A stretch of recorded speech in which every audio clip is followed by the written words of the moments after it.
Hey, thank y'all for taking this journey with me. So far, we've heard a name, allegedly, all kinds of rumors, stories not adding up, and tips rolling in. But nonetheless, we're going to go ahead and jump into episode 3, Behind the Screen. This is truth buried, justice broken. For every voice the system tried to silence. I'm your host, Quadrena Adams. Each week I share my son TJ's story and the fight for truth, justice, and the voices that a broken system tried to bury. Thank you for joining me.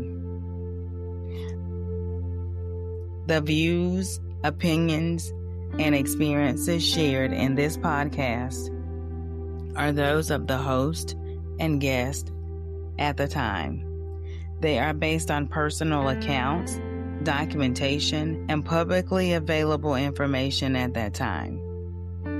They do not represent any law enforcement agency, court system, or legal authority. All individuals mentioned are presumed innocent until proven guilty in a court of law.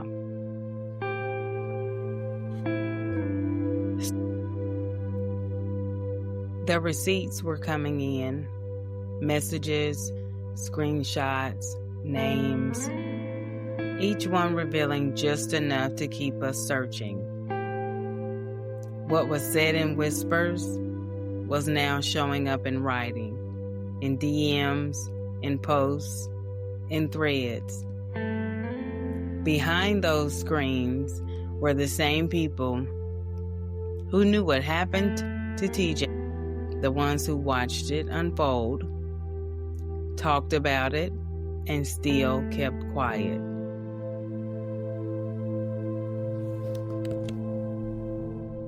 Every word, every message became a clue, and I was determined to follow every single one.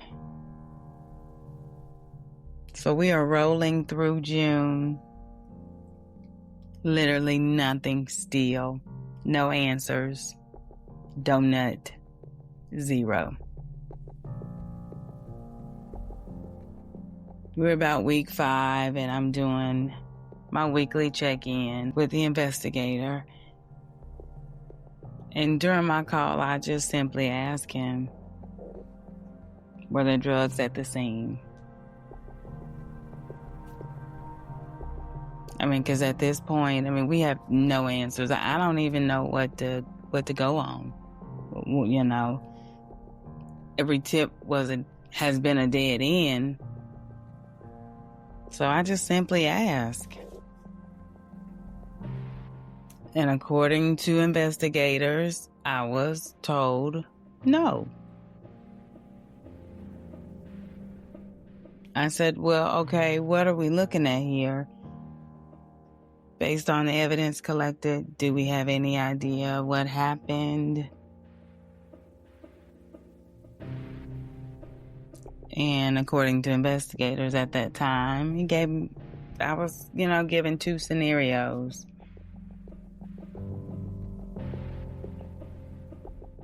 According to investigators, it could have possibly been a wrong place, wrong time. If maybe he didn't know the persons,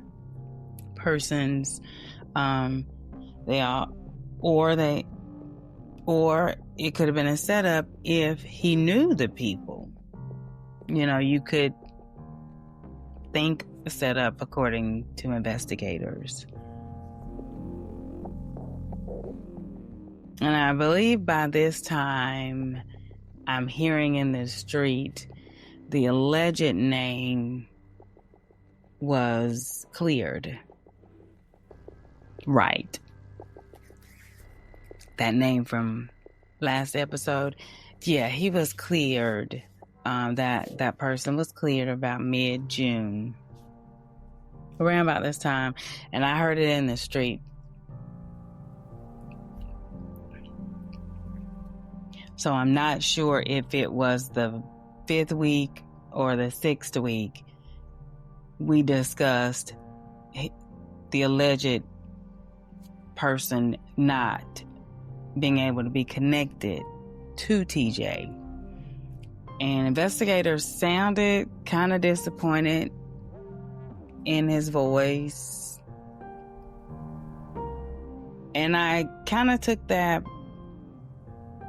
two ways. One, disappointing because he is working so hard and, he thought he had a slam dunk, working so hard, and disappointing to have to go back and tell this family this is not it. We couldn't make anything of it. Then I also thought, well, as time went on, maybe that was kind of a disappointment that we couldn't make it fit. But hey, I don't know. I was just thinking, of course, my mind was going a few different places, so I was thinking of all kinds of different scenarios.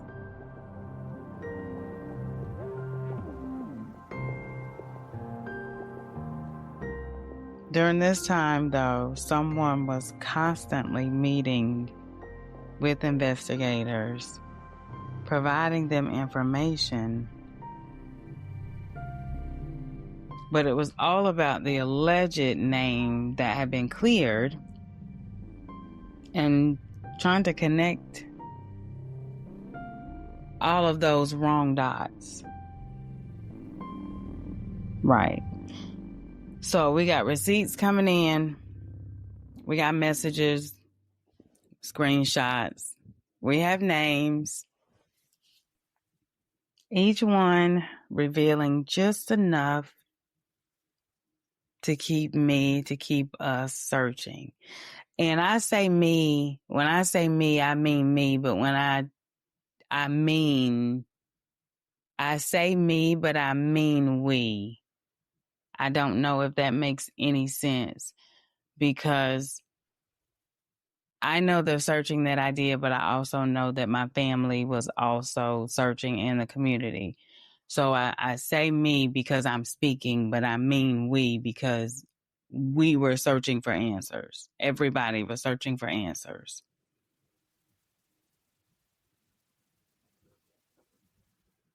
But what had been whispered was now starting to show up in writing. Because here we are now, months, we're getting a screenshot here. Hey, this car was down here. Do you know this person? Do you know that person? So we're getting DMs, we're getting messages. And behind those screens were the same people who knew exactly what had happened to TJ. They were the same ones who watched it unfold, possibly discussed it,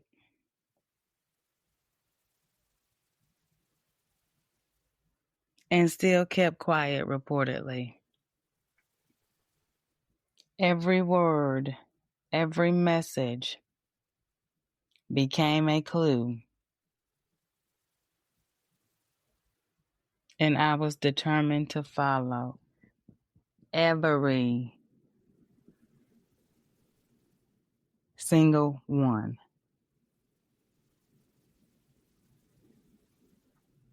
A resident in one of the complexes reached out to me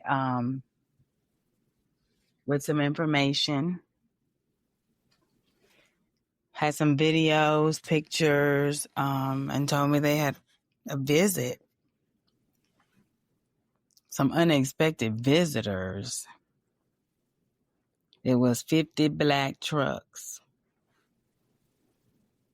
vests and guns pointed at them, yelling. They came in all through the apartment, room to room,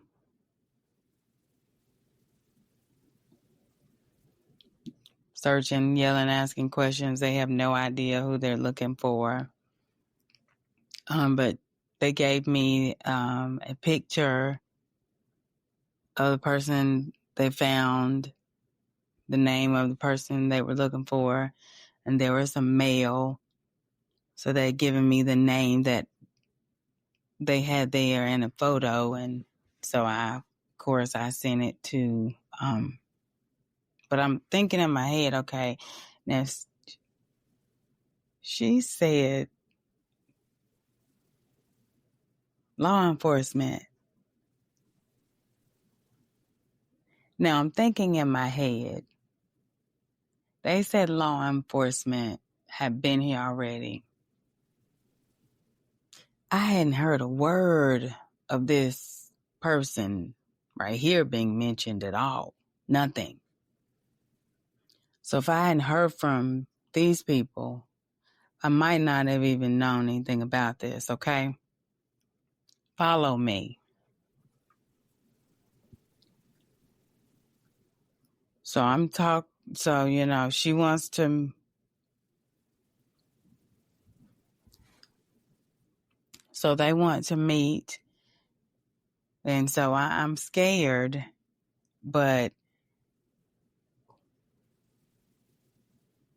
and so I hit up passenger 57. And now I say, let's ride. So we head on down to the residence. They tell me they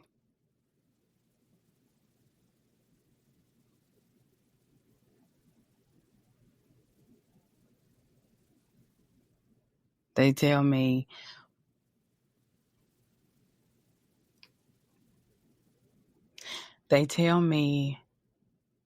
who the visitors were and how they were acting and what they were looking for, and gave me some information, and I'm listening to them speak about this person whom I've yet to hear any mention of them from investigators. So I'm a little bit confused. And so we continue to look around the area, and we're heading out of the complex, and Max says, that's the road we went down. That's how we got back there. It was Senator Road. I said, you can't get back there. She said, yes, you can. Go back there. That's how we got back there. So I turned back there. We're driving back. We are driving down Senator Road. I'm looking to the left. I'm looking to the right. I'm pointing out things to my left and my right. And when we get to the end of the road, she said, now turn right here. And I look, and you can kind of go to the left or go straight. And certainly when you turn right, you approach a fence, and you are literally right here at Quigley Park. And so I'm thinking, this has got to be a setup. Somebody could have come from this way, because we know which way TJ came from. This has got to be a setup.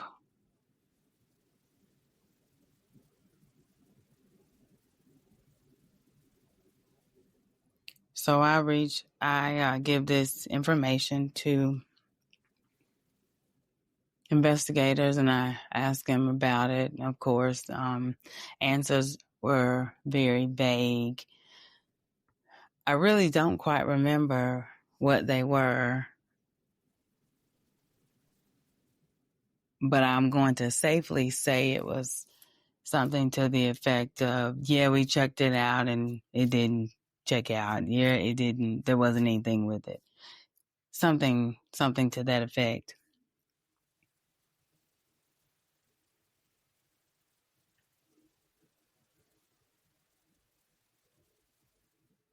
My mind is going back to this video on this road, and I'm thinking, could that car have really been involved? And then my aunt mentions that there was a post made, believed by law enforcement, reported, allegedly looking for a car that was in this video.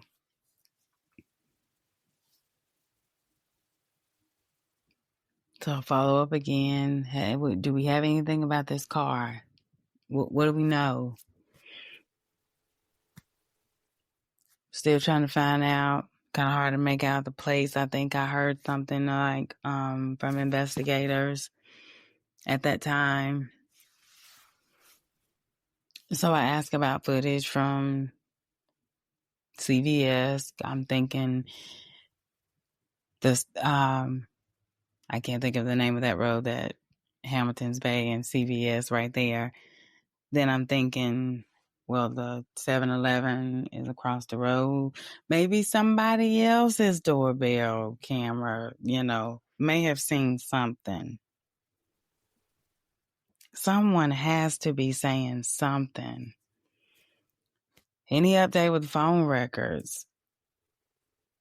Snapchats. Like, do we know how he got down here? Do we know what? Do we know who called him out? Do we know how he was called out? At this point, do we know who called him out, and do we know how he was called out? Those are my two main questions right now. And at that time, I hear we have nothing, according to investigators. It takes a long time to get those things, and it could take a while. I heard things like that. And then my family comes together and we offer a reward.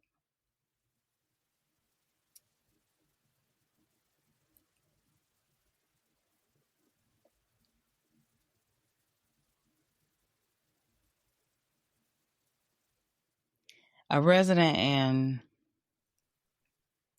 another complex down there reached out to me. So they had some pictures and some mail, and they would like to talk with me and pass me the information. And I will admit, I was scared. I was scared to go, but I was too scared not to go,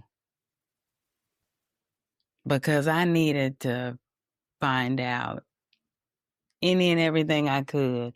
And if I couldn't say for sure if this would lead to anywhere or anything, but I would be able to say I followed up on it. And so, I grabbed passenger 57 and I said, let's ride. We head down to Lake Wiley on a quest for more answers.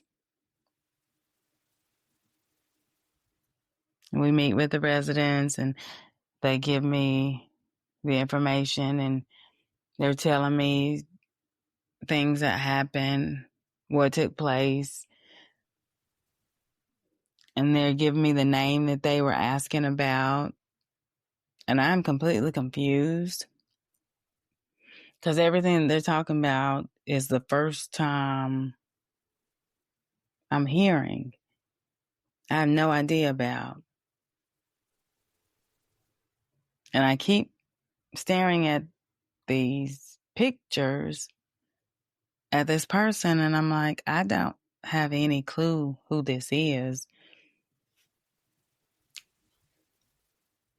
And so I asked them again, and they came here asking questions related to TJ's case, but asking about this person at the time, they said at that time, yes. And so we don't stay long. We still look around the area.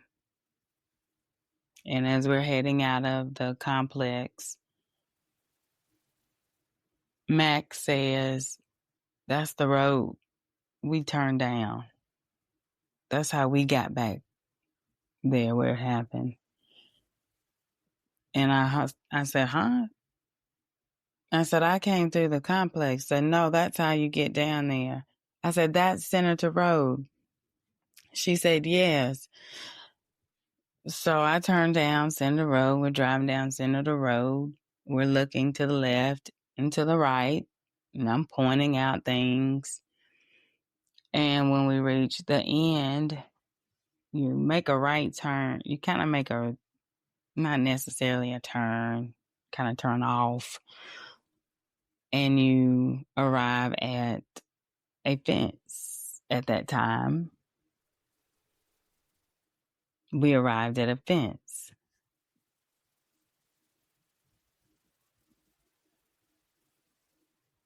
And I looked around.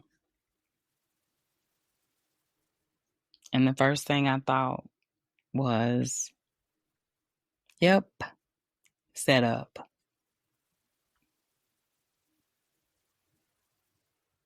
Because now we know which direction TJ came from. Now I'm thinking, could that car have really been involved? What was that car doing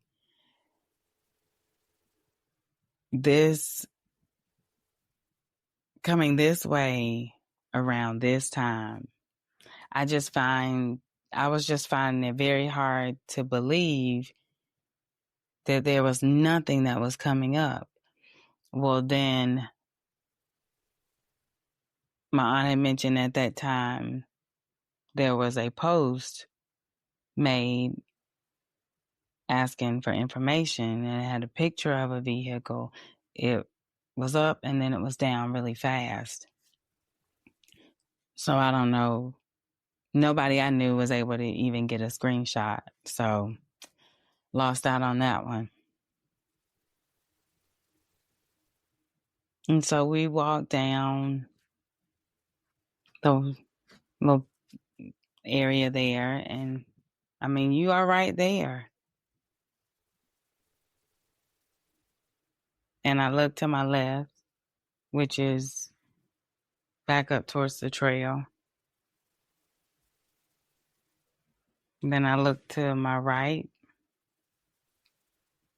which is at the fence, my car at the time. Then I turn around and I look where he was found. And then I look across the water at the houses. I look back around, looking around the woods.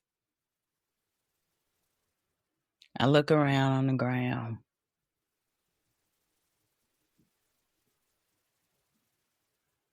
Every time that I go out there, it's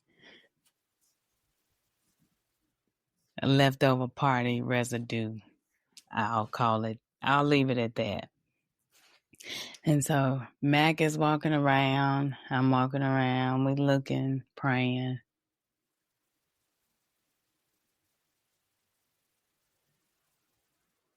And I'm just like, I just kept thinking, nobody heard nothing.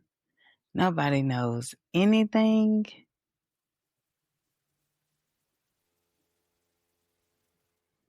I just find that hard to believe. Nobody's seen anything. Like somebody, how did they get away? By boat? I mean, somebody had to hear something.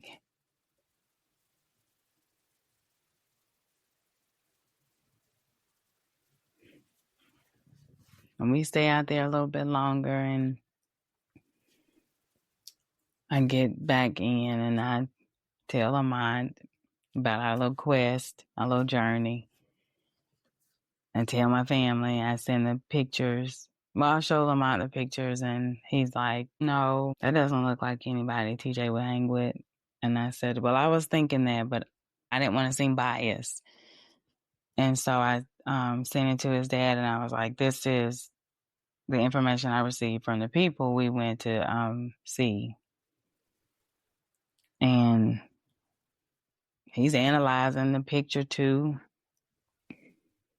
And it didn't take him long to respond the same way. I don't even think there's anybody TJ would hang with. Who is this? And I said, I have no idea. I was wondering the same thing because I was also thinking the same thing. So right now there were already 4 people.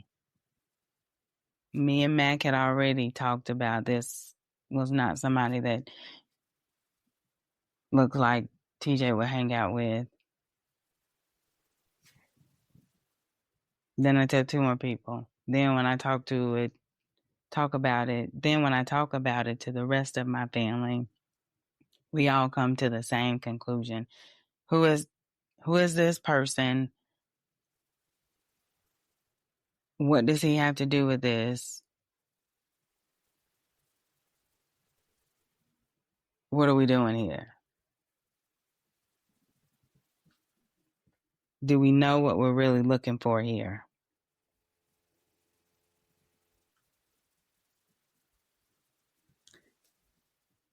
Doing another check-in, following up about any videos from maybe the CVS or 7-Eleven. Any video from the gate.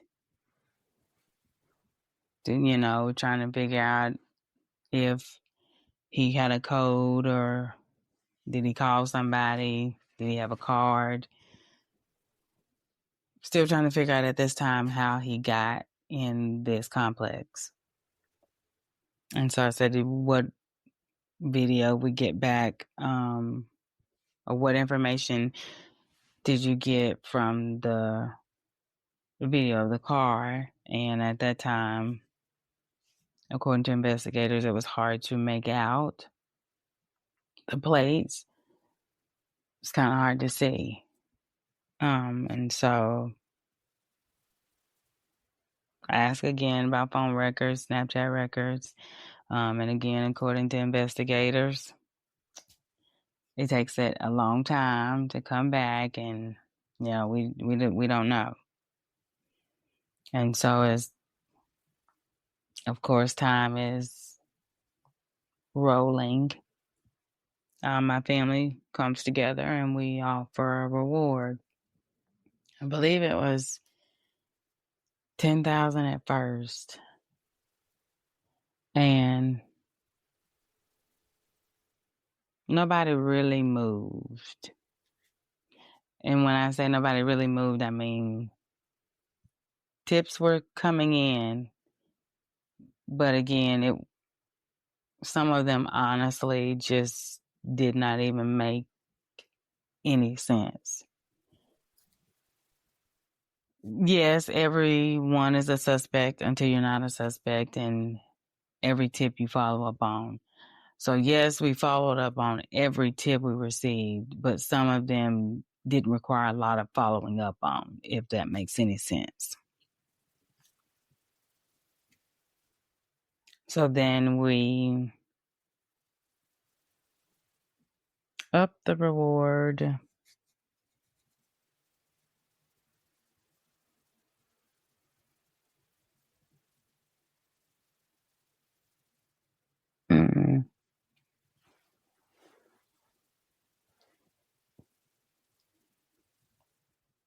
we just could not make sense. We could not figure it out. Who called him out? And how did they call him out? And we kept thinking he had to know the person or people because, again, he felt comfortable. And like, that's the type of area you got to feel comfortable to be in at that time of night.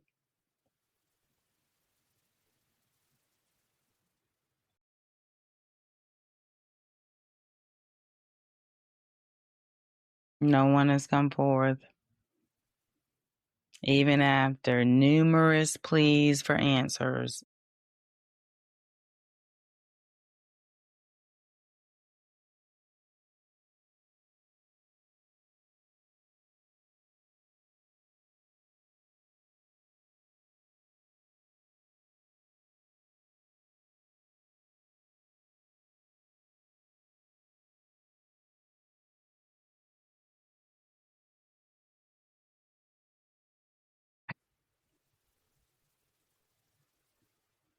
His dad had shared the phone records with me. And so we looked at them, went through the numbers, couldn't get into his iMessage, didn't have a cell phone. We'd taken the game down to law enforcement, see if maybe we could find anything linked to anything on that. Trying to figure out how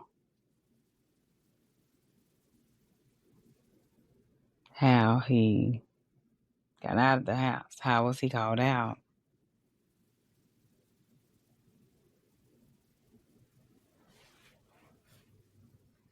And I didn't know what was on the records, but I just needed a copy of the records so we would know what we could rule out. And so at the time we didn't have text messaging conversation, or maybe, I don't know, maybe we could have, and I don't know if I asked Teron for it or not. I can't remember. But I know I kept asking for these Snapchat records, Instagram records. And I knew, more importantly, he didn't use social media like Facebook. I don't know. I needed these Snapchat records. And so we are a month in, early July, and still nothing. I mean, I'm talking about long days, long nights, sleepless days and nights. Thank God that I had the summer off, because I needed this time. Like, I just needed these days to just not have a schedule. And I just needed my time, my efforts, and my attention to finding out who did this. And I needed the space. And I'm so thankful for Lamont, because he has been by my side.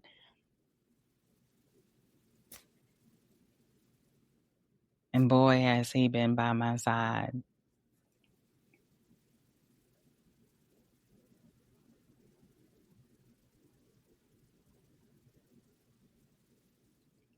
We take it one day at a time.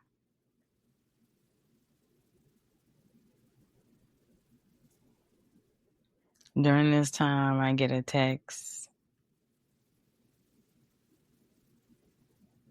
According to investigators, a phone has been found They're not sure if it belongs to TJ, and they would like to know a passcode.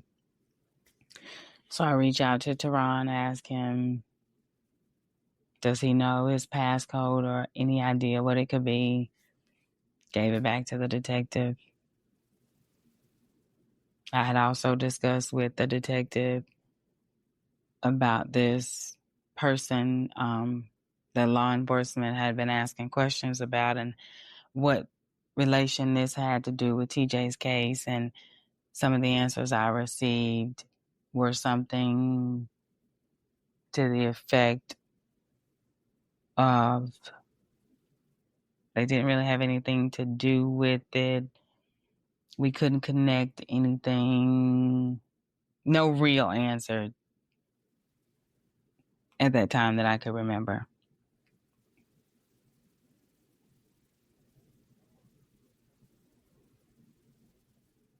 And so I asked, is this his phone? And they don't know.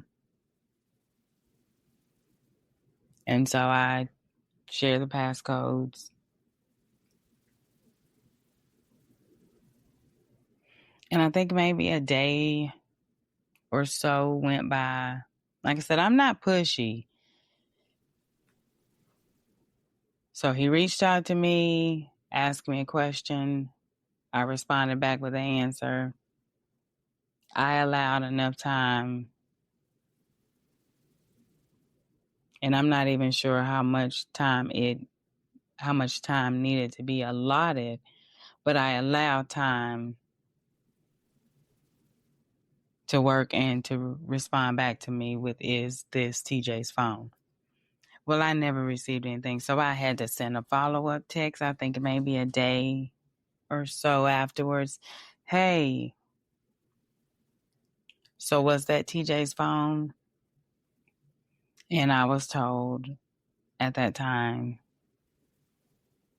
no, it wasn't his phone. We didn't find it. We were hoping it was, but it wasn't, according to investigators. So we still have not located TJ's phone or keys.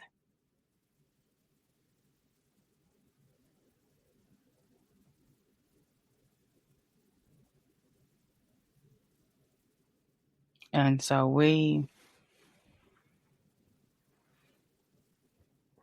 my family, we get together and we put up a reward because we are early July, but just still in disbelief that we have no answers and that we still have no idea who did this. I believe the first reward was $10,000. We were getting tips, but still not really getting tips.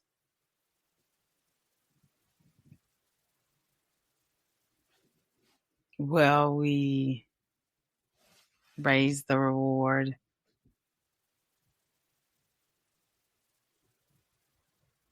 to $25,000, I think, in the next week.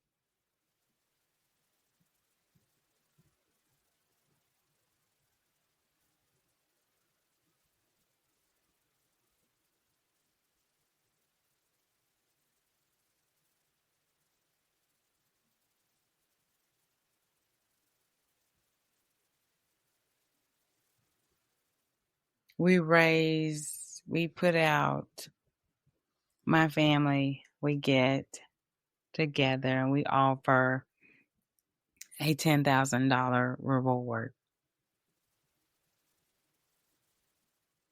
And the moment we have been waiting for came. Some young people went live in a group chat. People were in this group chat saying they knew what happened that night. And they were talking some big junk. Well, somebody saw it and took screenshots of it, and they got it to us. Y'all know what I did. I sent it over to the detectives. And we were trying to get some answers.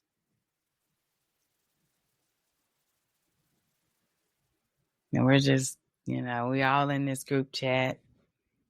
And I think this might have been at 8 or 9 o'clock at night. So I'm going through the names in the group chat, trying to figure out if I know any of these people. And I recognize the creator of the group chat.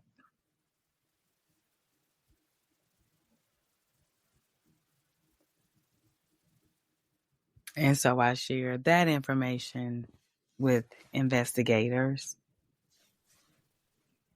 And I gave the information,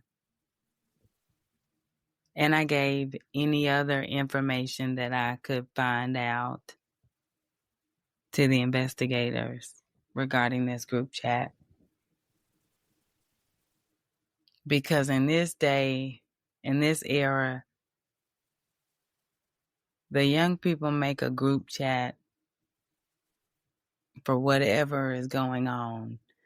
And in this group chat, they state facts. They have receipts in these group chats.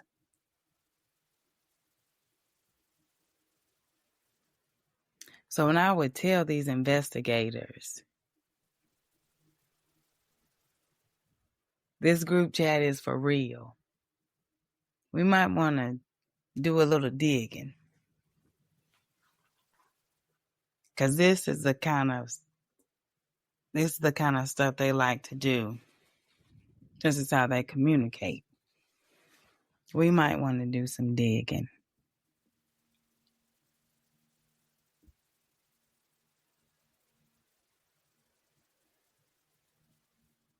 Well, the ball starts rolling. We have some names, some more names. I start doing a little more digging,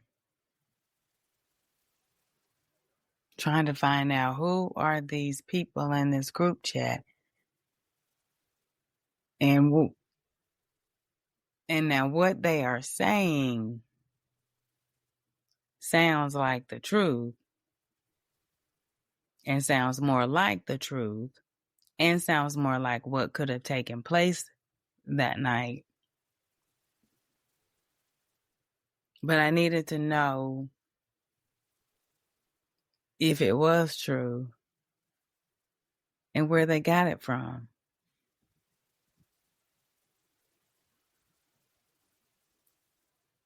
So I kept digging.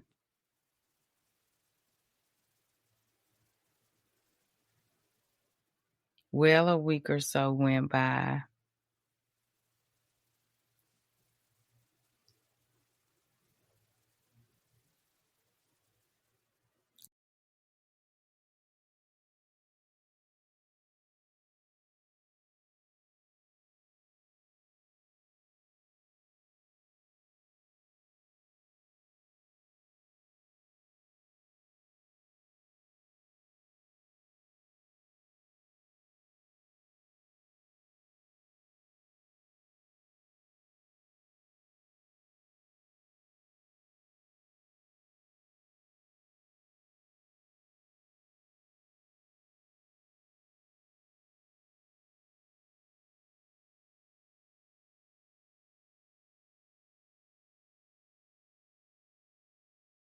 We increased the reward to $25,000.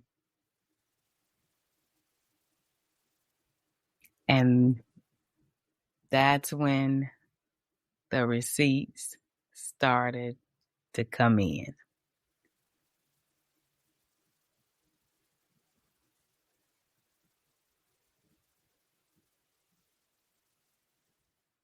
Early that evening, I was still receiving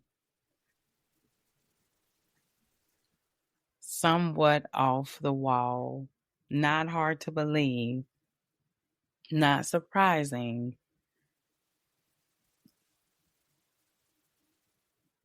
I don't know. A lot of things were, it's kind of weird. I was not putting anything past anybody, but then on second thought, I would be like, well, why would they? But they could. I battled with that constantly, hourly. But as the tips are coming in, we're reviewing them. And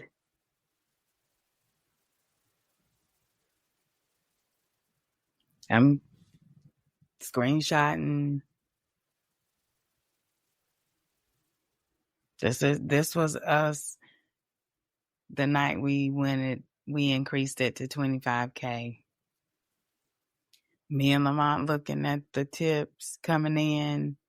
We screenshotting it. We're taking screenshots and sending it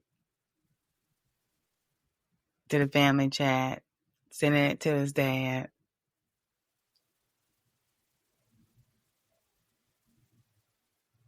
Nothing.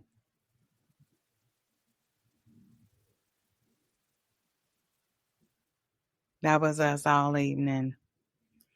I'm like, all right.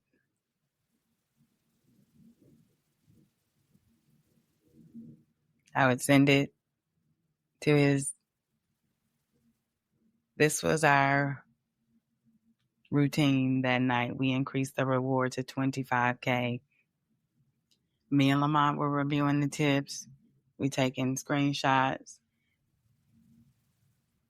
sending it to my mom and sister and sending it to Tehran, and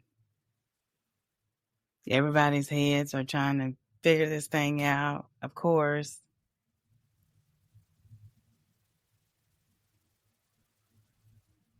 Sending it to the detective. And it was weird because the things that I was receiving were not hard to believe, but was unbelievable. Or the things that I received, the things that we were reviewing at that time was hard to view. The things that we were reviewing at that time was hard to stomach. But at this time, I had to take off my mother hat. I was no longer a grieving mother. I felt like I was a detective. Like, there is a $25,000 reward out here for my son, unbelievably. We need to investigate. There is not enough being done, and it's not being done fast enough. And I was determined that this was not going to be a cold case.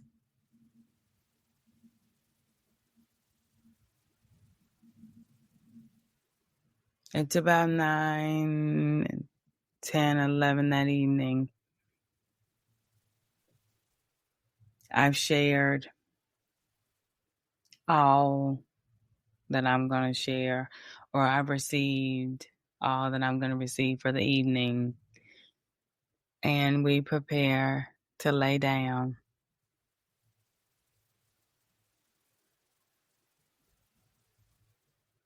And I think Lamont was already knocked out.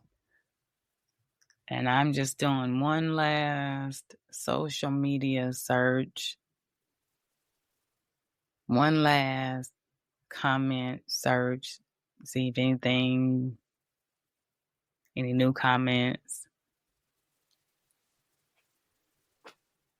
And a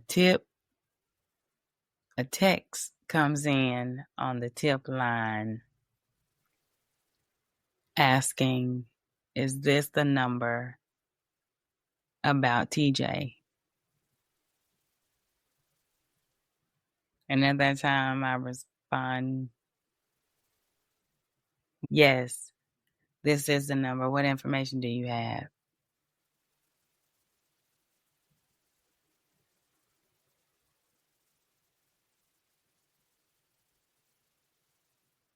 And y'all, they said, can we talk tomorrow? I will tell you everything.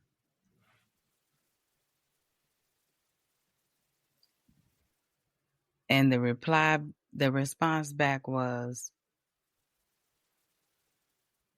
what information do you have? If you have legit information, I'm not waiting. And after all, it's already 1 a.m. So we're already in tomorrow.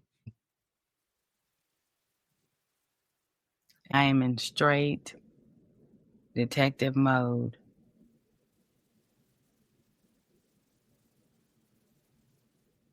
And you won't believe the questions that I was asking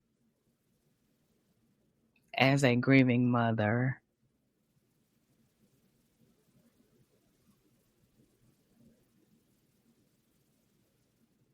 And the answers that I was receiving.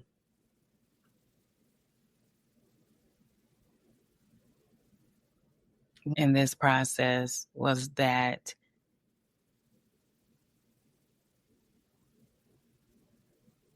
you have to be open-minded. You have to have a strong mind. You have to have tough skin.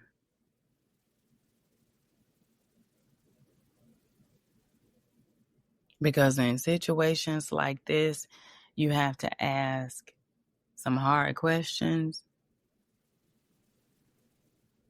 And your heart and mind have to be prepared to hear those hard answers. And you don't have a lot of time to process hard information on top of grief. It's hard to do. Folks, we got action. I have names. I have time frames. I think what I have is concrete. Because the deeper I dug, the more questions I asked, the clearer it became. The truth wasn't just behind the screen anymore. It was hiding in plain sight. Anonymous messages, screenshots, stories that started to line up a little too well. For weeks, I've been chasing whispers, piecing together fragments, and following trails that led to more questions than answers. But then something unexpected came through. Quiet at first, almost easy to overlook. A single message that felt different.